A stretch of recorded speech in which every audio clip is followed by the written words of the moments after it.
राहिलो तर अडचणीच्या वेळी आपल्याला मदत मिळणार नाही. म्हणून आत्मनिर्भर होणं खूप महत्त्वाचं आहे.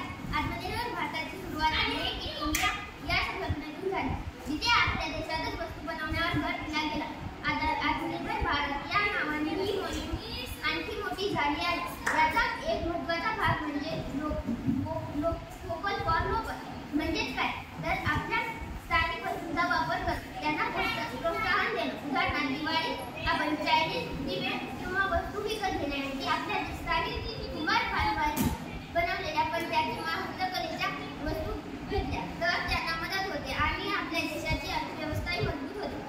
आपल्या देशात तयार झालेल्या वस्तूंचा दर्जा चांगला असतो आणि त्यातून रोजगारही निर्माण होतात. आजकाल अनेक छोटे उद्योग, कलाकार आणि कारागीर वोकल फॉर लोकल मुळे पुढे येत आहेत. सोशल मीडियावर असे अनेक व्हिडिओ आणि पोस्ट दिसतात जिथे लोक आपल्या स्थानिक उत्पादनांना प्रोत्साहन देतात. हे पाहून खूप आनंद होतो. कोणताही देश आत्मनिर्भर तेव्हाच होतो जेव्हा त्यांचे नागरिक ज्ञानी आणि कुशल असतात. आत्मनिर्भर भारत मोहिमेमध्ये शिक्षण आणि कौशल्य विकासावर खूप भर दिला जात आहे. नवीन शैक्षणिक धोरणामुळे विद्यार्थ्यांना फक्त पुस्तकी ज्ञान न देता त्यांना व्यावहारिक कौशल्य शिकवण्यात लक्ष दिले जात आहे.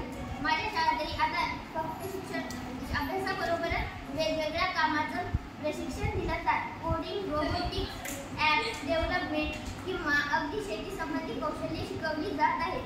यामुळे काय होतं तर विद्यार्थी फक्त नोकरी शोधणारे न बनता नोकरी देणारे बनू शकतात. म्हणजेच ते स्वतःचे उद्योग सुरू करू शकतात.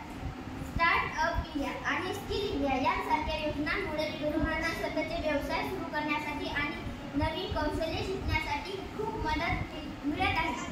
यामुळे बेरोजगारी कमी होण्यासही मदत होईल.